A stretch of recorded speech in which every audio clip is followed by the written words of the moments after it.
kembali lagi. Pada video kali ini, saya akan merangkum alur cerita film Thor: Love and Thunder yang dirilis pada tahun 2022. Disutradari oleh Taika Waititi dan diproduksi oleh Marvel Studios. Film ini dibintangi oleh Chris Hemsworth, Christian Bale, Natalie Portman, Tessa Thompson, dan masih banyak yang lainnya. Film ini merupakan sequel Thor Ragnarok 2017 dan film ke-30 di Marvel Cinematic Universe. Tepatnya ini mengisahkan Thor. Gimana kisah selanjutnya? Daripada penasaran, mari kita simak alur ceritanya.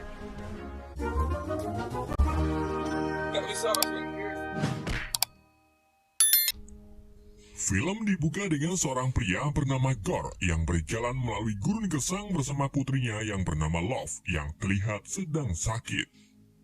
Gorr menggendong Love ke tengah gurun sambil berdoa kepada dewanya agar diberikan bantuan. Tetapi sang dewa tidak mendengarkannya hingga akhirnya putri Gorr meninggal dalam pelukannya.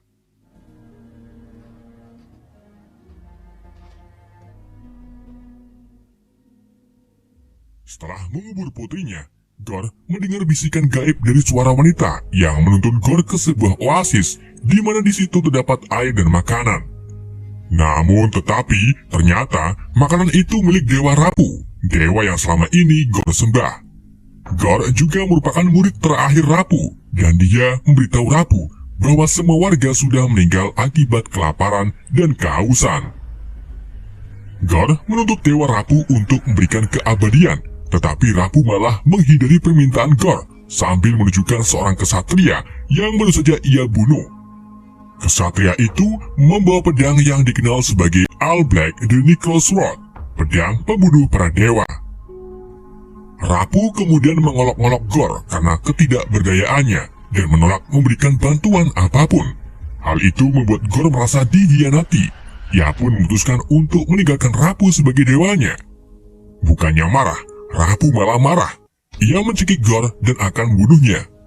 Tapi pada saat yang sama, Gorr mengambil Necro Sword lalu menusukkannya ke leher Rapu.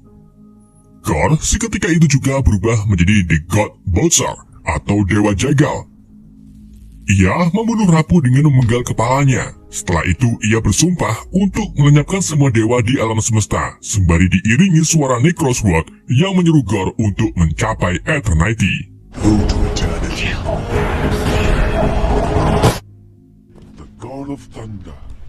Di sisi lain, tepatnya di sebuah planet bernama Indigar, Korg, sahabat baik Thor, menceritakan sekelompok anak Indigerian tentang legenda Thor Odinson. Korg menyebutkan bahwa Thor dibesarkan dalam pertempuran dan menjadi pahlawan legendaris.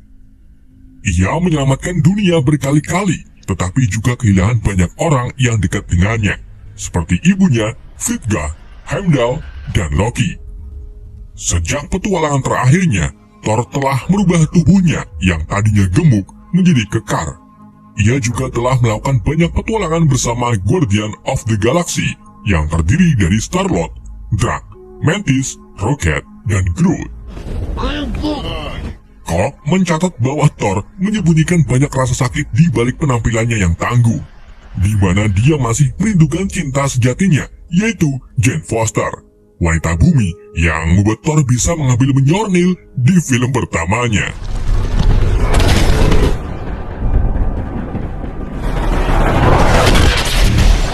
Kini, Thor menghabiskan waktunya untuk bertapa dan akan bangun jika ada yang mengatakan, "Thor, kami butuh bantuan kau untuk memenangkan perang ini." Dan di saat itu juga, Quill aka Star-Lord datang mengatakan hal tersebut. Thor pun segera bangun sembari mengambil Stormbreaker-nya. Dan setelah itu, ia pergi ke medan perang di wilayah planet Indigar. Musuh mereka kali ini adalah makhluk seperti burung yang memiliki tujuan untuk menjajah planet Indigar. Thor kemudian menggunakan Stormbreaker-nya untuk mengalahkan para penjajah.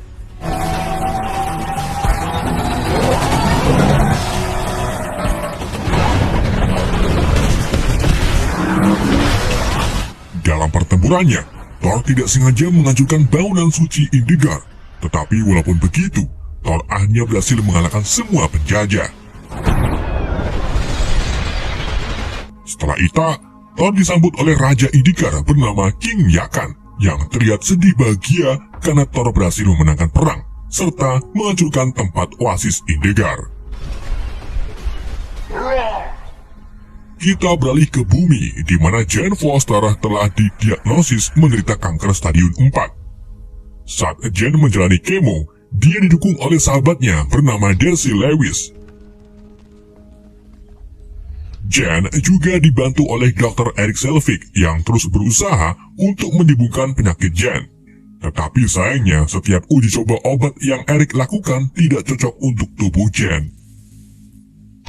Ketika Jane sedang mencari resep obat lebih lanjut, ia tak sengaja melihat buku sihir Asgardian dan mengetahui bahwa Mjolnir mampu membuat penggunanya merasa sehat, kuat, dan tahan lama.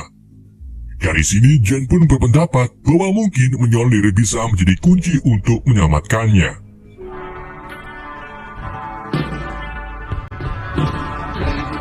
Di New Asgard yang terletak di Norwegia, Valkyrie kini sudah menjadi Raja Asgard menggantikan Thor. Tempat itu sudah menjadi daya tarik para wisatawan, lengkap dengan rombongan teater mereka sendiri yang menampilkan adegan kematian Odin, serta munculnya Hela di Thor Ragnarok. Hela, goddess of death.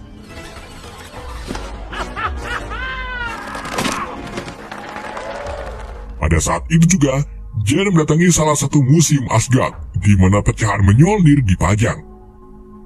Ketika Jane mendekati potongan Mjolnir tersebut, tiba-tiba potongan-potongan itu mengeluarkan kilatan guntur dan bereaksi di hadapan Jane.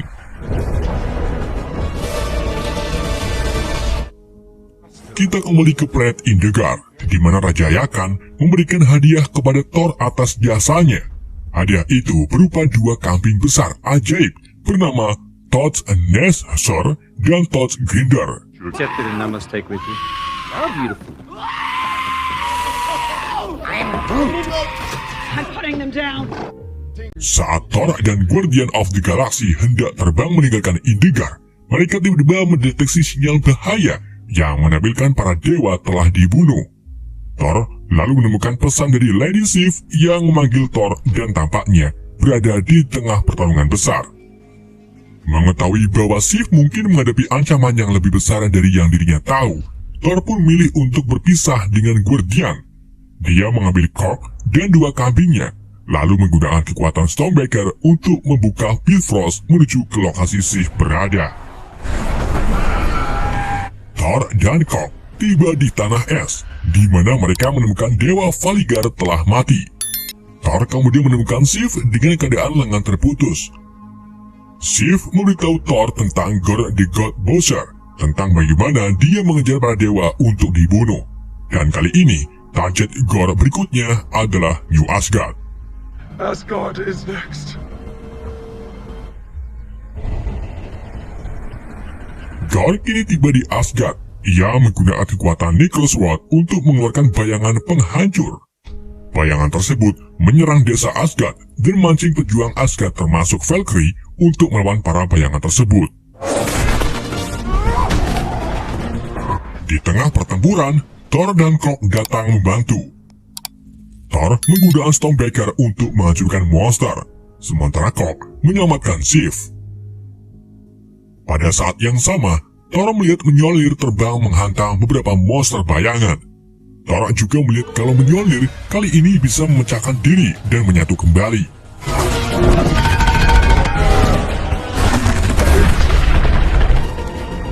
Ketika Thor hendak mengambil Mjolnirnya, tiba-tiba Mjolnir tersebut diambil oleh Jane Foster yang kini mengenakan baju besi sebagai The Mighty Thor. Hal itu tentu saja membuat Thor tercengang. Di sini Korg melanjutkan ceritanya dengan kilas balik singkat tentang hubungan Thor dan Jane. Di mana pada saat Thor baru masuk ke Avenger, ia mulai hubungan serius dengan Jane. Thor lalu curhat kepada Mjolnirnya bahwa dirinya sangat mencintai Jane dan minta Mjolnir berjanji untuk menjaga Jane di mana dan kapanpun Jane berada.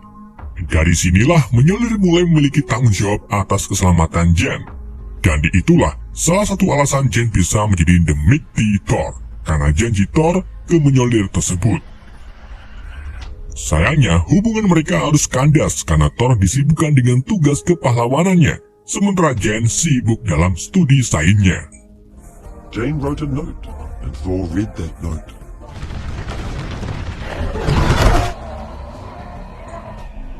God akhirnya memasuki lobi dan mulai bertarung melawan Thor beserta Jane.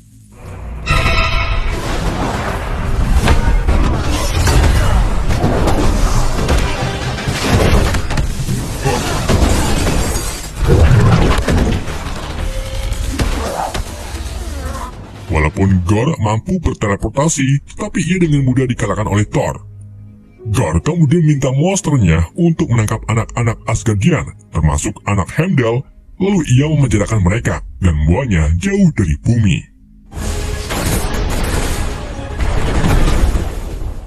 Keesokan harinya saat Thor dan lainnya sedang berdiskusi, mereka tiba-tiba menerima gambar yang diproyeksikan oleh Axel, putra Heimdall.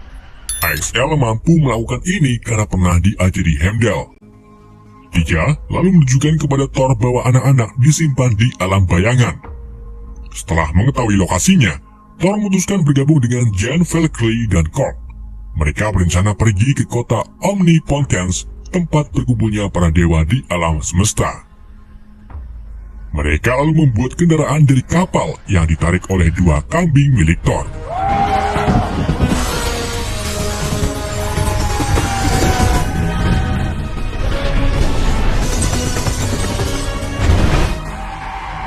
Singkat cerita, mereka tiba di Omnipotence. Keempatnya menyamar dan duduk di barisan para dewa. Di saat itu juga, dewa paling berkuasa yaitu Zeus datang.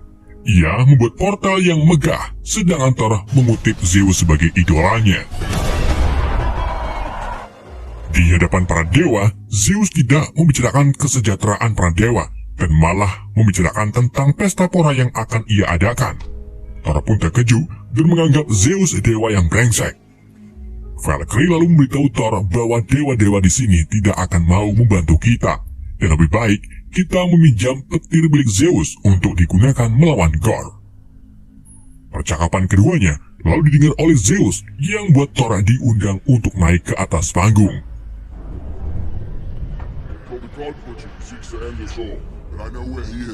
Di hadapan Zeus, Thor menyampaikan bahwa para dewa dibunuh oleh Gorr, si jagal dewa, dan anak-anak Asgard diculik olehnya. Bukannya membantu, Zeus malah menyindir kalau dewa yang dibunuh oleh Gorr adalah dewa yang lemah. Zeus kemudian menangkap Thor serta menjentikan Thor yang membuatnya telanjang. Hal itu memaksa Valkyrie, Korg, dan Jane untuk mengungkapkan identitas asli mereka. Thor terus memberitahu Zeus dan para dewa tentang ancaman Gorr untuk membunuh mereka semua. Zeus hanya mengakui bahaya yang ditimbulkan oleh Gorr. Ia juga memberitahu Thor bahwa dirinya tidak dapat membantu atau meminjamkan petirnya. Zeus juga mengatakan bahwa Gorr tidak akan bisa mencapai Eternity, yaitu makhluk kosmik dari perwujudan alam semesta yang dapat mengabulkan keinginan siapapun yang mendatanginya.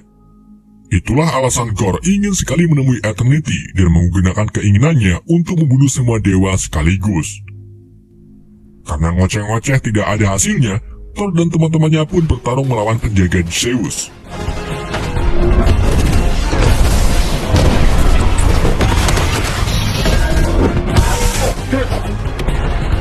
Di tengah pertarungan, Zeus menyerang Korg dan menghancurkan tubuhnya. Hal itu membuat Thor marah. Ketika Zeus melemparkan petir untuk membunuh Thor, Thor menangkap petir tersebut, lalu melemparkannya kembali ke dada Zeus yang membuat Zeus terkapar tak berdaya. Thor mendekati reruntuhan Korg dan menemukan bahwa Korg masih hidup walaupun tinggal wajahnya saja. Korg kemudian memanggil dua kambing pembawa kapal untuk mengeluarkan mereka dari sini, sementara Valkyrie mengambil petir Zeus. Setelah itu ia pergi bersama teman-temannya menuju ke alam bayangan.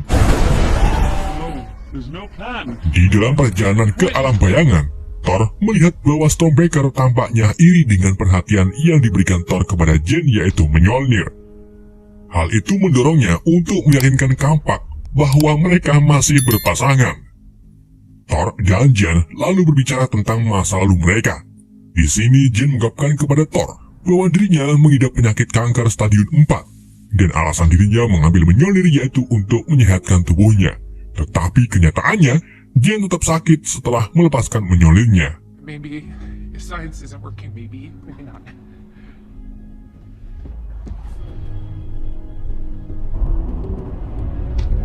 Singkat cerita, mereka akhirnya tiba di alam bayangan dan mendarat di sebuah bulan berwarna hitam putih.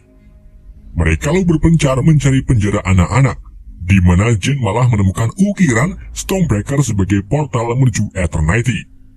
Jen sadar bahwa Gore akan mengambil Stormbreaker untuk pergi ke sana. Ia pun segera melemparkan Stormbreaker keluar angkasa. Bersama dengan itu, Gore muncul. Ia menangkap ketiganya dengan akar bayangan yang membuat perut Valkyrie terluka. Gore kemudian mengancam akan membunuh Jen, tapi sebelum hal itu terjadi, Thor segera mengambil Stormbreaker-nya kemudian bertarung melawan Gore, sedangkan yang lain bertarung melawan monster bayangan.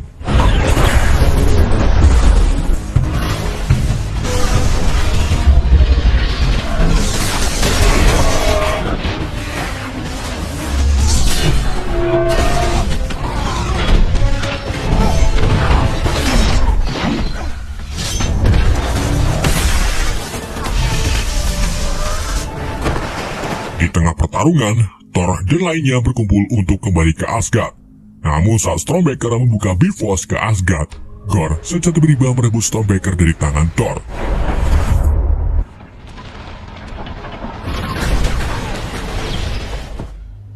Setibanya di Asgard, Jen segera dibawa ke rumah sakit, di mana Thor mengetahui bahwa penggunaan menyolir yang berkepanjangan dapat membunuh Jen lebih cepat. Now we just gotta get this. Jen mengatakan kepada Thor bahwa dirinya ingin membantu Thor melawan Gore, tetapi Thor melarangnya karena ia mencintai Jen dan ingin dia tetap hidup. Thor kemudian mengambil petir Zeus dari Valkyrie dan segera pergi untuk menghadapi Gore. Di sisi lain, Gore membawa anak-anak ke gerbang Eternity. Di sana, Gore menempatkan Stormbreaker untuk membuka gerbang Eternity dengan Bifrost-nya. Getaran yang dihasilkan Stormbreaker membuat dinding dan patung kepala Celestial di ruangan itu runtuh dan akan menimpa anak-anak. Tetapi untungnya, Thor datang menangkap patung tersebut. Mengetahui Thor datang, Gore pun menggunakan Necrosword-nya untuk memanggil para monster bayangan. Sementara Thor meminta anak-anak untuk mengambil benda apapun yang bisa dijadikan senjata. Setelah itu, Thor meminjamkan sementara kekuatan petir Zeus ke anak-anak sehingga mereka bisa memiliki kekuatan seperti Zeus. Anak-anak lalu bertempur melawan para monster, sedangkan Thor bertarung melawan Gore.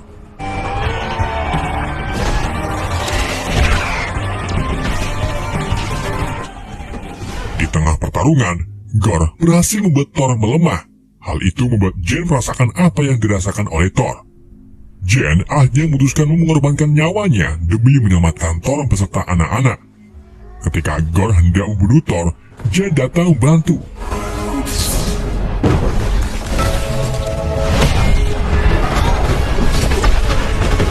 Jen meminta Thor menghentikan Stormbreaker sedangkan dirinya bertarung melawan Gore.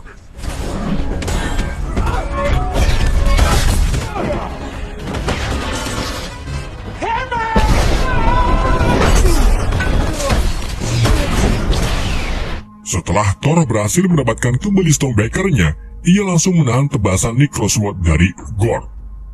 Jen mengambil kesempatan ini untuk mematahkan Necrosword dan kemudian menghancurkan Necrosword dengan menjolirnya.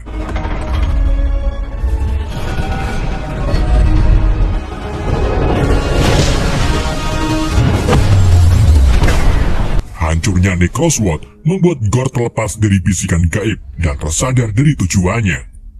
Pada saat yang sama, gerbang menuju Eternity terbuka, yang membawa Gore, Thor, dan Jen masuk ke dalam sana.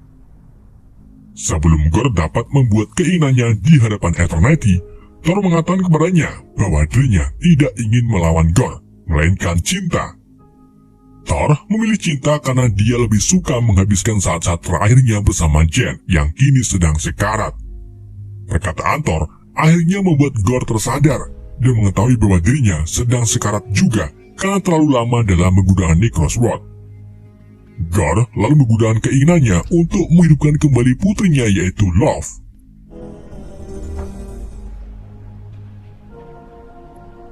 Setelah keinginannya terkabul, Thor tetap berada di sisi Jen. Ia membangun kembali cinta mereka sampai akhirnya Jen meninggal menjadi serpihan abu emas. Sementara itu, Gore menghabiskan waktu saat terakhirnya bersama Love. Gore kemudian meminta Thor untuk merawat Love sebelum akhirnya Gore meninggal sebagai manusia biasa. She helped the children of the gods. Setelah kejadian tersebut, Korg mengakhiri ceritanya dengan mengatakan bahwa pengorbanan Jen membuat Thor menjadi pahlawan dan legenda Asgardian. Valkyrie kembali memerintahkan New Asgard menggunakan bantuan Sif untuk melatih anak-anak dalam membela diri. Korg mendapatkan tubuhnya kembali dan menemukan teman dari spesiesnya. Sedangkan Thor sekarang hidup bersama putri Gore sebagai putrinya. Ia memanggilnya Cinta, dan Cinta terbukti sama tangguhnya dengan Thor. The hell, Steven?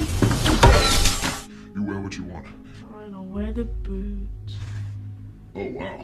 Mereka pergi keluar rumah untuk menghadapi ancaman yang datang bersama-sama, dengan Korg mengatakan mereka dikenal sebagai Love and Thunder. Love and thunder. Di adegan mid-credit, Zeus yang ternyata masih hidup merencanakan balas dendam terhadap Thor. Dia menyerahkan tugas ini kepada putranya, yaitu Hercules. Yes, father. Di adegan pasca kredit, Jen tiba di oasis yang sangat indah. Ia disambut oleh wajah yang dikenalnya, yaitu Heimdall. Heimdall memberitahu Jen bahwa kau berada di tanah dewa, yaitu Valhalla. Film pun berakhir. Welcome to Valhalla. Itulah alur cerita film Thor Love and Thunder. Semoga kalian terhibur dengan alur cerita yang saya bawakan. Mohon maaf jika ada kesalahan dalam penyampaian dan kekurangan dalam penyampaiannya. Pesan yang tidak bisa kita ambil dari film ini, tetaplah semangat walaupun tidak semangat. Sekian dari saya. Sampai jumpa di video berikutnya.